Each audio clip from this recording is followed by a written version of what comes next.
다 함께 묵도하심으로 예배를 시작하겠습니다. 살아계신 하나님, 오늘 예배할 때 주님의 은혜와 사랑으로 예배하게 하시며 오늘 주님의 말씀을 나누고 기도하며 찬양할 때 주님 영광 받아 주시옵소서. 예수님의 이름으로 기도합니다. 아멘. 342장입니다. 찬송가. 마태복음 5장 3절부터 10절까지 제가 읽겠습니다. 심령이 가난한 자는 복이 있나니 천국이 그들의 것이며 애통하는 자는 복이 있나니 그들이 위로를 받을 것이며 온유한 자는 복이 있나니 그들이 땅을 기업으로 받을 것이며 의에 줄이고 목마른 자는 복이 있나니 그들이 배부를 것이며 긍휼히 여기는 자는 복이 있나니 그들이 긍휼히 여김을 받을 것이며 마음이 청결한 자는 복이 있나니 그들이 하나님을 볼 것이며 화평하게 하는 자는 복이 있나니 그들이 하나님의 아들이라 일컬음을 받을 것이며 의를 위하여 박해를 받은 자는 복이 있나니 천국이 그들의 것임이라.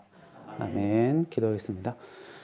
살아계신 하나님, 오늘 허락하신 주님의 말씀, 친히 주님께서 하신 이 말씀으로 저희들 생명의 양식이 되게 하시며 그 말씀 잘 이해하고 깨달아 저희들이 생활하는데 기준이 되는 말씀으로 살게 인도하여 주시옵소서. 예수님의 이름으로 기도합니다. 아멘. 자, 예수님께서 제 아들을 세우시고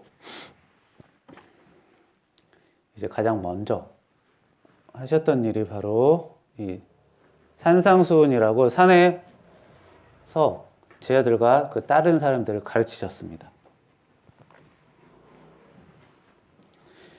자, 이 산상수훈에서 이 예수님께서 맨 처음 하신 말씀이 바로 오늘 말씀이에요. 자, 대부분 뭐냐면 뭐뭐한 사람은 복이 있다. 이렇게 됩니다. 그리고 이게 8가지가 있어요. 심령이 가난한 사람은 복이 있다. 애통하는 사람은 복이 있다. 온유한 자는 복이 있다. 자, 이렇게 이런 것들이 8가지가 있어서 이제 팔복이라고 합니다.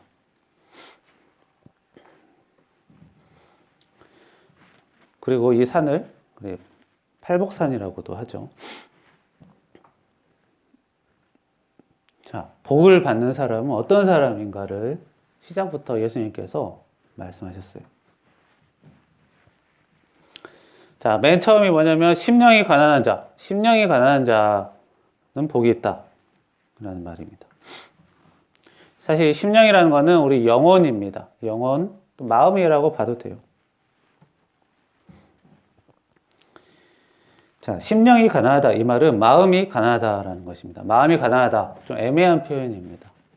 우리가 표현이 애매할 때는 반대말을 보면 이해할 수 있어요. 그러면 반대말 뭐죠? 마음이 부자다. 마음이 넉넉하다. 이런 거죠. 자, 결국 마음이 넉넉하지 못한 것이 심령이 가난한 거예요. 자, 심령이, 자, 부자라는 거는 뭐냐면 우리가 돈이 내가 얼마가 있다고 해서 부자, 가난한 사람이 딱 정해지지 않습니다. 이게 공식적으로 정해진 딱 금액이 없어요. 만약에 내가 10억이 있어도 주변 사람들은 다 몇 천억이 있다. 그러면 가난한 거죠. 그러나 내가 100만 원 있는데 내 주변 사람들은 다 10,000 원밖에 없다. 전 재산이. 이러면 나는 부자예요. 자, 부자는 이렇게 비교하는 것이지 절대적인 정해진 값이 없어요. 자, 그게 아니라면 자기가 스스로 느끼는 게 있습니다. 자기가 마음속으로 나는 얼마를 모으면 부자라고 생각한다. 그러면 그걸 못 모았으면 가난한 거고 그걸 모았으면 부자가 된 것이겠죠. 자, 그래서 이 부자라는 개념은 주변과 비교를 하거나 자기 스스로 이렇게 느끼는 생각입니다. 자, 가난한 것도 마찬가지죠. 그러나 우리 마음에 가난한 것은 비교할 수가 없어요. 왜냐하면 돈은 이렇게 통장에 액수가 찍히는 걸로 볼 수가 있지만 마음은 측정해주는 기회가 없다는 것입니다.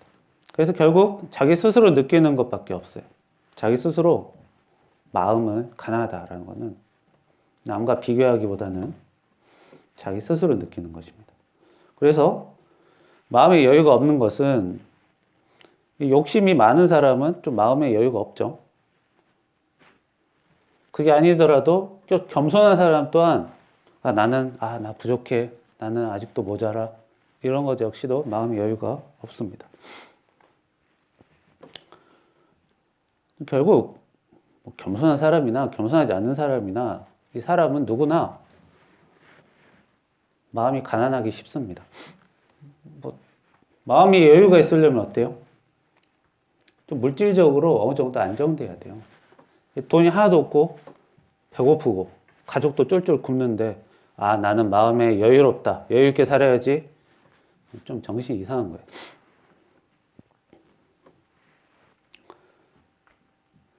그리고 돈만 있다고 해결됩니까? 만약에 어떤 부모가 돈이 많다고 합시다. 그런데 그 자녀가 사업을 하겠다고 돈을 좀 달래요. 그러면 돈이 많으니까 부모가 돈이 많으면 돈 좀 줄 수 있죠? 그런데 거기서 문제가 끝납니까? 사업이 망하거나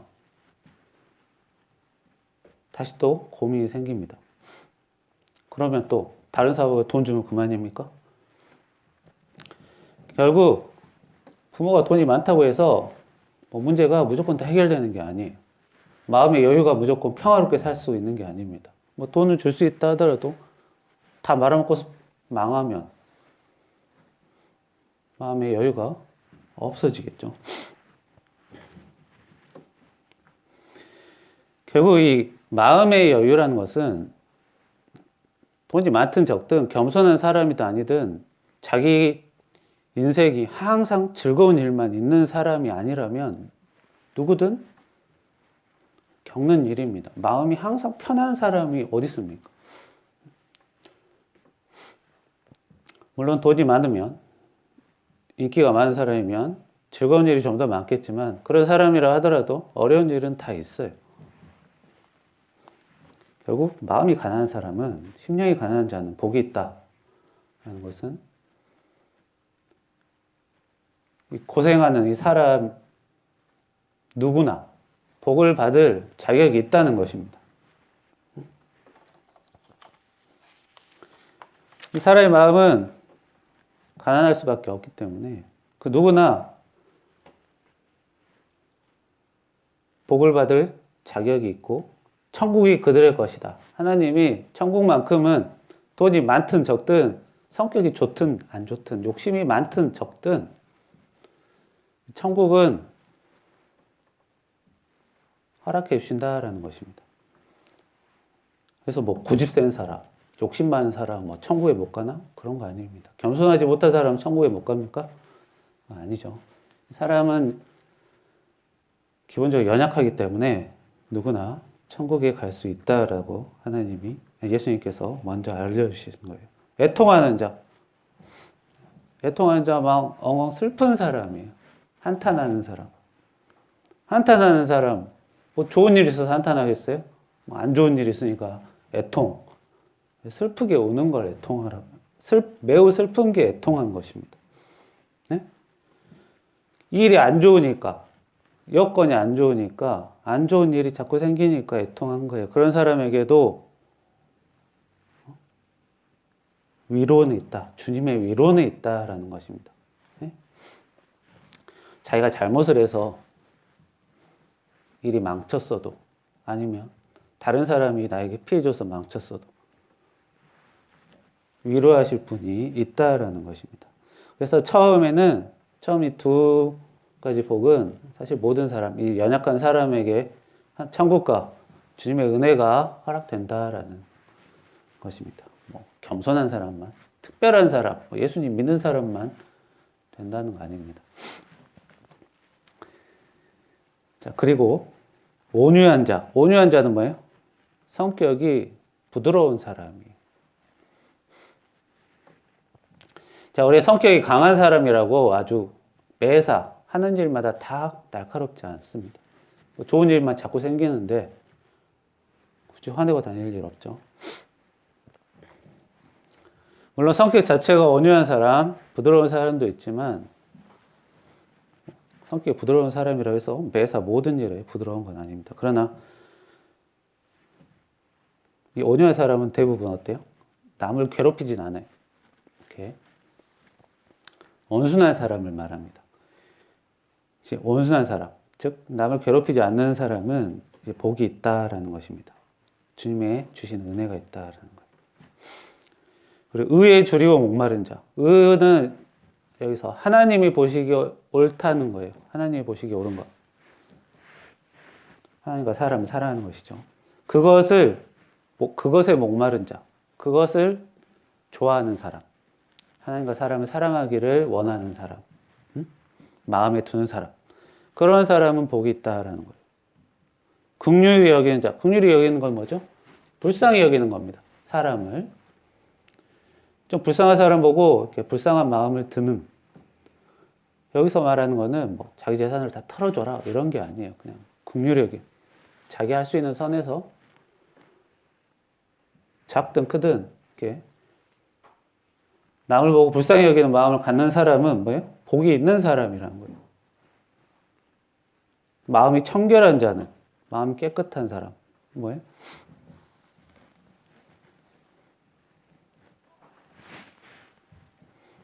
너무 은큼하지 않고 뭐 깨끗한 행동을 다 하는 게 아니에요. 마음이 너무 나쁘지 않더라도 이런 사람은 복이 있는 사람이라는 것입니다. 화평하게 하는 자, 서로 사이좋게 지내게 하는데 관심이 많은 사람, 그런 일을 하는 사람, 복이 있다 했어요. 의를 위해 박해받는 자, 이거는 좀 특수한 경우죠. 하나님이 좋아하시는 일을 하는데 박해를 받는 사람들, 이런 사람들은 특별히 하나님의 명예가 있다라는 것입니다. 결국 오늘 말씀에서 중요한 것은 예수님께서 복을 받는 사람에 대해서 어떤 믿음을 얘기하시지 않았어요. 나를 하나님의 아들이라고 확실하게 믿는 사람, 나를 위해 모든 걸 바칠 수 있는 사람, 나에 대해 철저하게 신앙생활을 하는 사람이 복이 있다가 아니라 대부분 뭐예요? 평범한 사람의 습성을 얘기하신 거예요. 시작부터 믿는 사람은 복 받고 안 믿는 사람은 저리 가버려. 너희들은 복 없어. 이런 게 아니에요. 그냥 되게 특별한 믿음을, 특별한 신앙을 강조하지 않았습니다. 그냥 마음 약한 사람, 슬픈 일이 많은 사람, 남 안 괴롭히는 사람은 복이 있다. 이렇게 사람에 대한 얘기를 먼저 하셨어요. 사람에 대한 얘기입니다. 사람에 대한 얘기를 하시고 이런 사람이 복이 있다. 신앙생활 철저히 하라고 시작하시지 않았어요. 이 사람을 사랑하라고 하면 이제 다른 사람을 위해 많이 희생하고 수고하는 그런 것들을 생각하는데 오늘 뭐 다른 사람을 위해 희생봉사해라 그런 얘기가 있습니까? 그런 얘기 없습니다. 특별히 뭐 하라는 것도 없어요. 자, 그만큼 복을 받는 8가지, 굉장히 많죠. 복을 받는 사람이 되는 게 굉장히 까다롭고 복잡한 조건이 있는 게 아닙니다.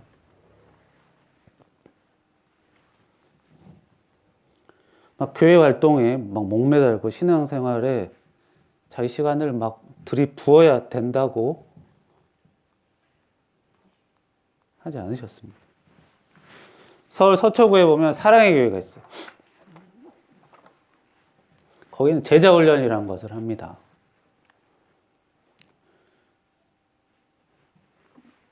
자, 성경 공부하고 예배드리고 성경 공부하는 거예요. 일주일에 한 번씩 만나서.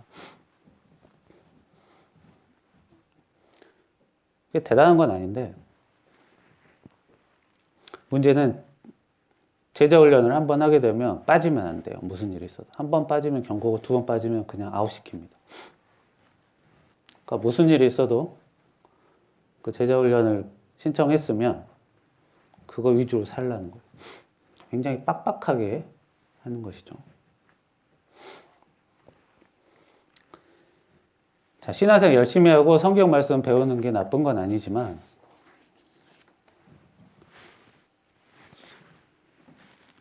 하나님의 은혜를 받는 길에 엄청나고 대단한 노력을 예수님께서 특별히 말씀하시지 않았습니다. 하나님께서는 좀 사람의 관계를 굉장히 중요하게 여기세요. 성경 많은 곳곳에서 볼 수 있지만 특히 노아의 홍수 때를 보면 잘 알 수 있어요. 노아의 홍수가 끝난 뒤 하나님께서 무지개를 선물로 주시면서 이제 너희들을 물로 심판하지 않겠다라고 했습니다. 자, 물로 심판하신 이유가 뭐예요? 사람들이 죄를 많이 지었어요. 하나님 보시기에 나쁜 죄를 많이 지었습니다. 네. 허구한 날 싸우고 죄 짓는 미운 놈들 하나님께서 싸그리 다 없애셨는데 어때요? 아, 죄인들 다 없애니까 시원하다, 아주 개운하네 이러겠어요? 그게 아니에요. 다시는 이렇게 하면 안 되겠다라고 약속하신 거예요. 그거는 죄인이라도 없애니까, 사람을 없애니까 어때요? 좋지 않으셨다는 거예요. 다음에도 한번 또 해야지 이게 아니잖아요. 사람을 그만큼 사랑하셨고 아깝게 보셨다는 것입니다.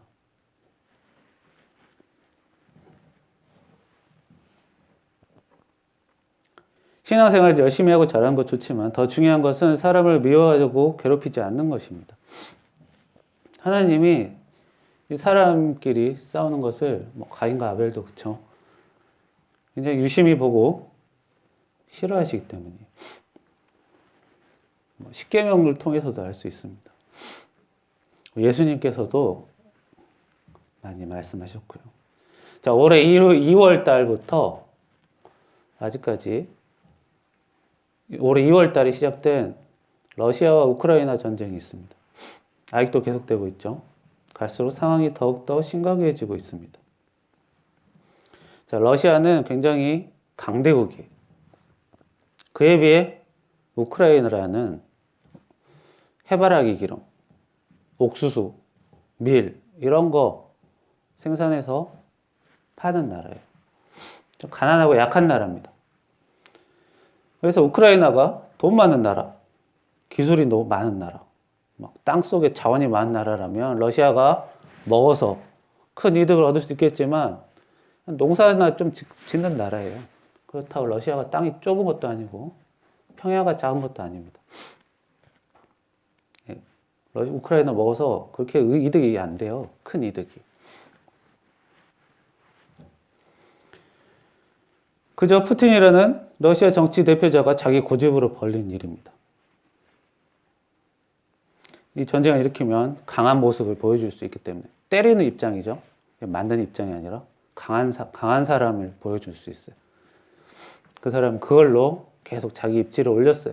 그래서 계속 강한 모습을 보여주려고 이런 짓을 합니다. 그 사람이 약 20년 동안 러시아의 지도자였습니다. 99년도부터 시작을 했죠. 자, 오랫동안 나라의 지도자 역할을 하면서 고작 한다는 일이 힘 약한 나라 괴롭히는 일을 하고 있어요. 자, 훨씬 더 좋은 일, 할 수 있는 자리에 있으면서 다른 사람 괴롭히는 일밖에 하지 않고 있는 것입니다. 더 웃긴 것은 러시아는 국민의 80%가 기독교 정교회입니다. 기독교 신자예요. 러시아는 국민의 80%. 푸틴 역시 기독교입니다. 세례명도 있어요. 블라디미로스라고. 이쪽 교회는, 이 러시아 정교회는 예배를 어떻게 드리냐면 기본이 3시간이에요. 우리나라가 1시간이라고 하면 1시간 반 하면 여기는 기본 2시간 반에서 3시간이에요. 그것도 3시간 내내 서서 합니다. 철저하게 드리죠. 열심히 해요, 예배를. 근데 그렇게 열심히 신앙생활하면 뭐합니까? 러시아 국민 대부분이 전쟁을 지지하고 있습니다. 반대하는 사람도 있겠지만 거의 대부분은 자기가 때리는 입장이니까 좋아해요.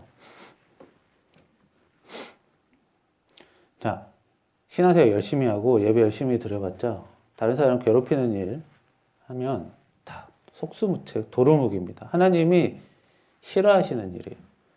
하나님이 좋아하시는 일. 예수님께서 은혜 받는 복 받는 일에 신앙생활 엄청 열심히 해라. 목숨을 걸고 막 신앙생활 해라. 이렇게 하지 않았어요. 사람은 연약하니까 누구나 복 받을 자격이 있다. 천국 갈 수 있다. 괴롭히지 않아도 복 받는 사람이다 했어요. 근데 어쩌죠? 신앙생활 열심히 하고 그 사랑의 교회 거기에 아주 신앙생활 열심히 하고 남 사기 쳐먹고 자기 이득 올리려고 그런 사람들 있으면 뭐합니까? 응? 부자 되려고. 중요한 것은 하나님이 뭐를 더 원하시는가? 예수님께서 뭘 가르치시는가예요. 하나님이 사람 관계를 중요하게 여보시고 예수님께서도 사람 얘기하고 계시잖아요. 지금 뭔가 대단한 거 하라고 하지 않았어요. 복 받을 만한 일이 8가지나 돼요. 굉장히 많아요. 사람을 괴롭히지 않아도 하나님의 은혜가 받을 만한 사람이라는 것입니다. 근데 이거를 왜 모를까요? 가장 중요한 거는 이걸 잘 안 알려줍니다. 푸틴 3시간 동안 예배 드릴 때 좀 가르쳐 줬으면 좋겠어요. 사람 괴롭히지 않아도 은혜 받는 사람이 된다는 거. 뭐를 가르치고 있는지 모르겠습니다. 신앙생활에서 가장 중요한 것은 하나님에게 잘 보이는 게 아니라 하나님을 망신 주지 않는 게 더 중요해요. 기독교인으로서 하나님의 영광을 드러내는 거 얼마나 좋은 일이에요. 그러나 그것보다도 하나님의 얼굴에 먹칠하지 않는 게 더 중요합니다. 아무리 신앙생활을 열심히 한다고 폼 잡아도 사람을 괴롭히는 것, 이런 일 하면 다 도루묵이에요. 더 중요한 게 무엇인지 알아야 합니다. 예수님께서 절대로 뭔가 어려운 요구를 하지 않으셨어요. 오늘 팔복 중에 가장 어려운 게 있다면 의를 위하여 박해받는 자. 이 부분이 어렵죠. 근데 의를 위하여 박해받는 것은 요즘 시대에 그렇게 없는 일입니다. 요즘 시대에 이런 일 누가 강요합니까? 자기 이득을 위하여 하나라도 얻기 위해서 다른 사람을 괴롭히는 것, 다른 사람에게 힘들게 하는 것이 당연하다고 점점 여기고 있는 세상에, 그리고 사람 인간관계가 점점 더 단절돼 가고 있는 실정입니다. 결국 우리가 사람의 관계를 망치지만 않더라도 예수님께서는 은혜 받을 사람이라고 얘기해 주셨어요. 잘하려고 하기보다는 못하지 않는 것에 더 중점을 두는 게 필요합니다. 성경 공부하고 이런 것들이 나쁜 게 아니지만 더 중요한 것은 우리 연약한 사람이라도 하나님 사람을 사랑하는 일을 엄청 열심히 하고 희생하고 수고하지 않더라도 하나님께서 그렇게까지 요구하지 않고 우리 예수님께서 심령이 가난한 사람 누구나 다 복을 받을 수 있다. 대신 온유한 자, 의에 줄이고 목마른 자, 이런 타인을 특히 괴롭히지 않는 자에게 은혜와 위로가 있다고 말씀해 주셨습니다. 저희가 이걸 기억해야 합니다. 이게 가장 중요합니다. 왜냐하면 이것을 예수님께서 직접 말씀하셨고 하나님께서도 그걸 중요하게 여기셨기 때문입니다. 자, 우리 이런 일들을 통해 8가지 복을 받을 수 있는 우리가 되기를 축원합니다. 기도하겠습니다. 살아계신 하나님, 저희들이 높은 곳을 바라보다가 저희들이 기본도 못하게 되는 경우를 볼 때가 있습니다. 주여, 산꼭대기에만 올라가려고 하다가 정작 중간도 못 오르고 바닥에서만 헤매는 일이 없도록 주여 인도해 주옵소서. 더 중요한 것이 무엇인가 깨닫게 알게 하시며 진정으로 주님께서 원하시는 일, 하나님께서 바라시는 일을 하는 그리스도인들이 되게 인도하여 주시옵소서. 예수님의 이름으로 기도합니다. 아멘. 310장 찬송하겠습니다. 하나님의 은혜로 있을 데 없는 자 왜 구속하여 주는지 난 알 수 없도다. 내가 믿고 또 의지함은 내 모든 형편하시는 주님 늘 보해 주실 것을 나는 확실히 아네. 왜 내게 굳센 믿음과 또 복음 주셔서 내 마음이 항상 편하지 난 알 수 없도다. 내가 믿고 또 의지함은 내 모든 형편하시는 주님 늘 보해 주실 것을 나는 확실히 아네. 왜 내게 성령 주셔서 내 마음 감동해 주 예수 믿게 하는 난 알 수 없도다. 내가 믿고 또 의지함은 내 모든 형편하시는 주님 늘 보해 주실 것을 나는 확실히 아네. 주 언제 강림하실지 옥밤의 홍낮에 또 주님 만날 그곳 또 난 알 수 없도다. 내가 믿고 또 의지함은 내 모든 형편 아시는 주님 늘 보해 주실 것을 나는 확실히 아네. 주기도문 하겠습니다. 하늘에 계신 우리 아버지여 이름이 거룩히 여김을 받으시오며 나라의 마옵시며 뜻이 하늘에서 이루어진 것 같이 땅에서도 이루어지이다.